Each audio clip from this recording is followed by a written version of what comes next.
President Trump is touting the latest jobs numbers report after the U.S. added more jobs than forecasted, a big win for the administration. Meantime, the president says he expects to be out of Iran soon, out of that conflict. But those comments came just hours before the U.S. shot down several Iranian drones that were targeting the Strait of Hormuz. Our Alex Hogan is live in New Jersey, Bedminster, where the president is right now tracking his movements this weekend. Hi, Alex.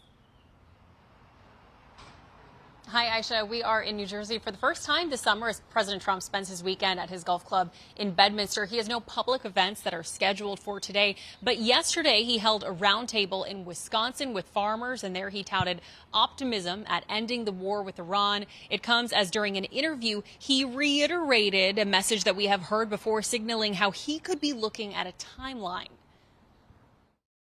I'm moving very fast. I'm into 3 months. You know, Vietnam lasted 19 years. I'm into my 3rd month, and all I do is say, whoa, when are you going to win? If I were a Democrat, nobody would be talking that way. Trump also said the Iranians still have 21 to 22% of their missiles. It comes as yesterday the U.S. military says it shot down Iranian ballistic missiles and drones launched toward the Strait of Hormuz and Gulf allies. And as pressure mounts on the administration to end the war, the president is also facing new pushback from within his own party. 4 House Republicans this week voted to limit the President Trump's war powers. Since the start of the war, the average price of retail gasoline has climbed more than 40%, although new jobs numbers released yesterday indicate an upswing in the labor market. Employers added 172,000 jobs in May, and the unemployment rate remained at a steady 4.3%. The report also showing a strong payroll gains, and that is for the 3rd month in a row. Aisha? Okay, Alex Hogan reporting live in Bedminster. Alex, thank you very much. The whole world is crazy. So when you have great job numbers, the stock market goes down because they think interest rates will go up. And when interest rates go up, they stop inflation. Well, you know what else stops inflation? Growth actually stops inflation. Okay, President Trump touting the latest jobs numbers during his trip to Wisconsin last night. The U.S. economy indeed added 172,000 jobs last month. That was better than expected. For more, let's bring in White House Principal Deputy Press Secretary Anna Kelly. Anna, great to have you. Thanks for having me. So credit due where credit is deserved. The president said he was going to bring back manufacturing jobs. And if we put up on the screen where the jobs are in this job report, we can see there were 7,000 more manufacturing jobs that were added, which is a big uptick when you think about where those manufacturing jobs have been for the last couple of months here. The president also mentioned inflation and interest rates in Wisconsin last night. The inflation report, of course, for May comes out next week. Last month, inflation rose by 0.6%, Anna. There are concerns that if inflation continues to rise, it's going to be hard to cut those rates. So does the president expect his new Fed chair, Kevin Warsh, to cut interest rates?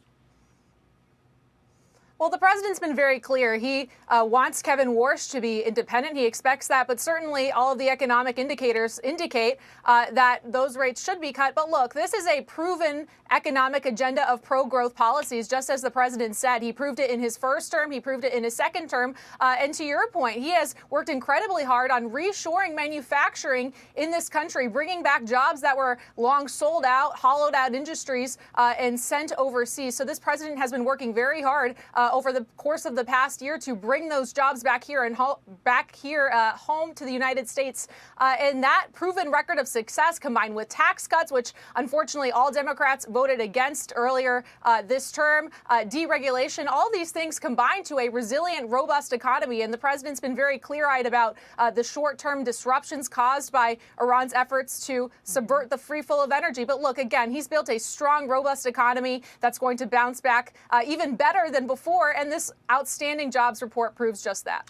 Well, speaking of Iran, you know, he was talking with farmers last night in Wisconsin, and they are concerned about the price of fertilizer, which has gone up because of the Strait of Hormuz not being fully reopened. It's gone up by more than 25%, I believe.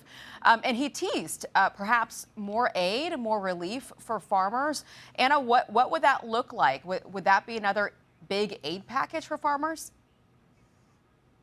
Well, the president's been working incredibly hard over the past year to support our great farmers. Unfortunately, those farmers were, again, just like our manufacturers, ripped off their products, not being able to be sold all around the world because we had a massive trade deficit under Joe Biden. This president has quickly reversed course on those failed policies, improving our trade deals to make sure that our farmers are able to sell their Made America products all around the world, lowering input costs. Yes, you touched on fertilizer, but also products like seed, machinery, those input costs have gone down. Deregulation, the farmers were unfortunately plagued by these burdensome regulations like this WOTUS rule that was infringing on the ability to be stewards of their own land. So the president has long been working on behalf of our great farmers, and certainly the best is yet to come as he continues to deliver results for these farmers, ranchers, agriculture workers all across the country. Okay, I know the president is very aware that the question in this town across the country is, when is this Iran conflict going to be over? When are we going to bring our troops back home? And also, when is the Strait of Hormuz going to reopen? And this is the president sitting down with NBC explaining why it's taking so long for Iran to capitulate. Let's listen here. They're proud. There are things they never thought they'd be doing that they're going to have to do. They've got no choice. And it takes a little while. You know, you're talking about 47 years of getting away with whatever they wanted. I mean, this should have been done long ago. But the Wall Street Journal is reporting that one of the reasons that Iran is stuck right now in these talks is because it wants cash at an earlier pace. I'm going to read this to you, Anna. They write, one major reason why they are stuck, Tehran wants early access to cold, hard cash, and it is politically hazardous for President Trump to agree. For Trump, a decision to free Iran's assets up front would then, if we can keep moving here, would then inevitably generate comparisons to his own attacks on the Obama administration for flying cash into Tehran in the hours after the nuclear accord was implemented in January of 2016. Is that on the table at all in these conversations, that the administration would release cash perhaps within hours of a deal?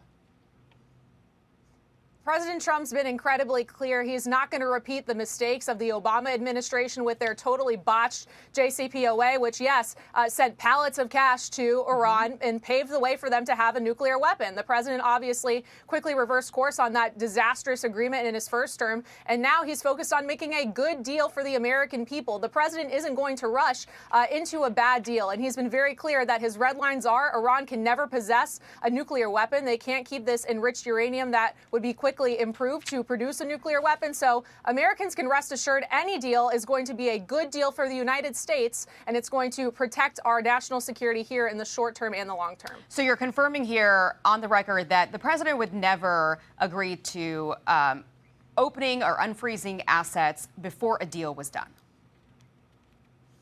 I'm not going to get ahead of the president on the specifics of any deal, but he's, again, been very clear he's not going to repeat the failed mistakes of the Obama administration where they sent pallets of cash to Iran.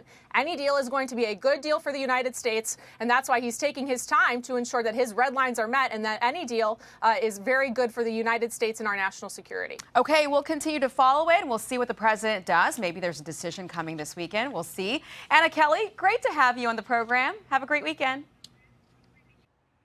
Be sure to like and subscribe for all the Fox News latest on YouTube and catch full shows streaming now on Fox One.